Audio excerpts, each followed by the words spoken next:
నంది వాహనమెక్కి నాగభరణుడా జగములు పాలించిన ఓంకారనాథుడా సావుకు తల వంచలేని గరళ కంఠుడా కాటిలో కాలాన్ని గడుపుడేంది శంకరా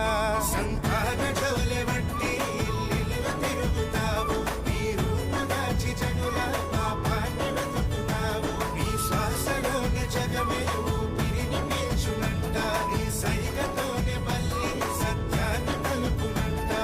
నంది వాహనమెక్కి నాగభరణుడా జగములు పాలించిన ఓంకారనాథుడా సావుకు తల వంచలేని గరళ కంఠుడా కాటిలో కాలాన్ని గడుపుడేంది శంకరా